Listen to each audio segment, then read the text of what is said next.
చోట నిలపాలి అయ్యా మనోజ్ కుమార్ యాదవ్ చేత ఆడిబిడ్డ యశోదరాని ఒక్క కథ 3వ భాగము రామ రామ వై రామ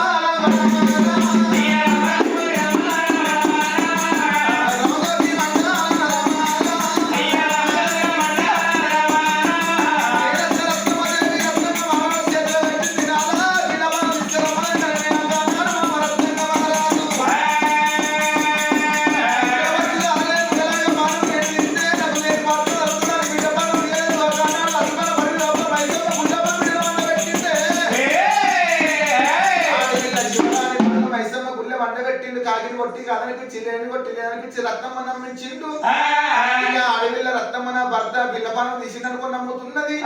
అన్నగారి బిడ్డ పానం పోయింది అన్నగారి బిడ్డ జీవనం పోయింది రాజ్యం నాకే అవుతుంది ఈ దేశం నాకే అవుతుంది సంబరపడుతుంది సంతోషపడుతున్నది ముట్టలు ఈ చోట ఉన్నది అని మైసమ్మ గుడి లోపల వండుకున్న అడవిల్ల చిన్నపిల్లల దగ్గర పాల వాసన వస్తుంది పాయి వాసన వస్తుంది మాడకు వంటి నూనె వాసన వస్తుంది మైసమ్మ గుడి లోపల పండుకున్న 3 నెలల పిల్ల దగ్గర ఆ పాల వాసనకు ఆ పాయి వాసనకు ఇక మైసమ్మ గుడిలో నా దేవుడా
ఎరకని సాయమ్మ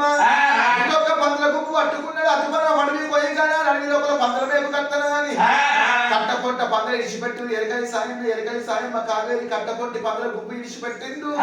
ఓ బామ సాయమ్మ ఎండకు ఎంతసేపు ఉంటావు మైసమ్మ గుడికాడ చెట్టు ఉంది చెట్టు నీడకు కూసున్న పాయ అని ఎరకని సాయమ్మ చెట్టు కాడికి అట్టా ఉంటే ఎరకని సాయమ్మ కాళ్ళ తప్పుల అలచడికి చెప్పిన 3 నెలల పిల్ల శివరాని అద్దుపన పడివి లోపల ఎరగబడుతున్నది 3 నెలల పిల్ల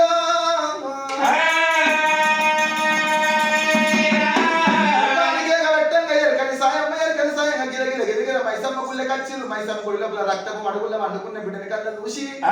అయ్యో ఓ బిడ్డ ఏ బాధ వచ్చింది బిడ్డ ఎంత కట్టం వచ్చింది ఎవరు రంగుల గర్భం చేసుకొని ఇక్కడ వారేసి పేద బిడ్డ అని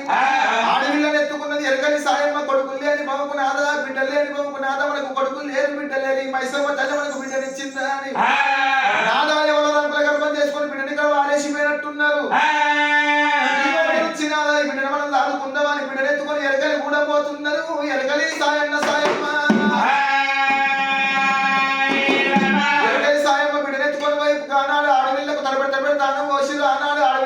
సంబరపడుకుంటా సంతోషపడుకుంటా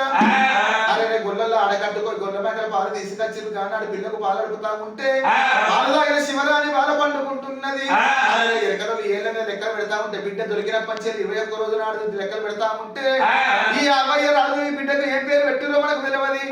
బిడ్డ దొరికినప్పటి 21 రోజులు లెక్క పెట్టుకోనిగా ఎరకలి గుడం లోపల అయ్యమ్మ రాజుల పెట్టిన పేరు ఆడబిడ్డ శివరాని బాల రాజుల ఇళ్లలో పేరేమో శివరాని ఎరకలి గుడం లోపల ఎరకలను పెట్టుకున్న పేరు ఎరకలి యశోద పేరు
ఒకనాటి కాలంలో ఒక వర్ష కాలంలో ఒక ఎరకలి సాయమ్మకు సలివేగి పులివేగి జరమత్తున్నది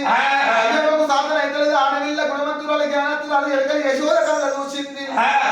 ఎల్ల ఈ పొద్దున అయ్యమ్మకు జ్వరం వచ్చింది నిన్న మొన్న అయ్యమ్మ పందర కొట్టుకొని అడిగిపోయి కట్టపడ్డ మేపుకొచ్చేది ఏ కులం లోపల ఉడితే ఆ కుల వృత్తి నేర్వాల గుమ్మల శరణం అన్నారు ఈ పొద్దున అయ్యమ్మ కాసే పందులు నేను అడిగిపోయి మేపుకొస్తాను అని ఆ ఎరకలి యశోద పందర పట్టుకొని అడిగి పోయే సమయం లోపల ఎరకలి తాళి కళ్ళ చూసిందే యశోద నువ్వు ఎన్నడూ అడవికి పోలేదు బిడ్డ నువ్వు పందల మేపలేదు బిడ్డ పోయిన కాడ ఆకలి ఎంత అవుతుందో జూపలు ఎంత అవుతుందా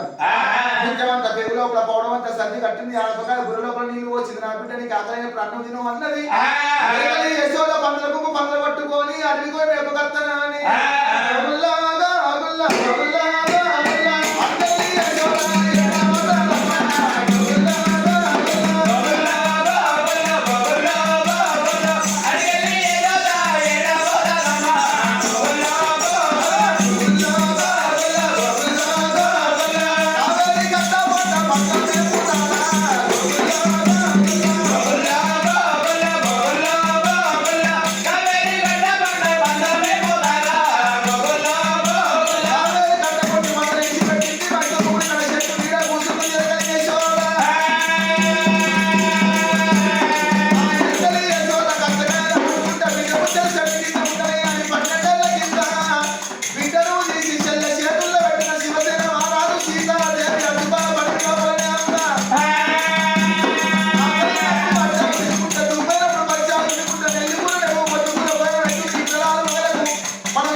అన్నం తిన్నారు అయ్యవ్వరాలు కన్న బిడ్డ అని అయ్యవ్వకు తెలియదు అయ్యవ్వకు కడుపులో పుట్టిన కన్న బిడ్డ అని ఆ అయ్యవ్వరు అల్లకు తెలియదు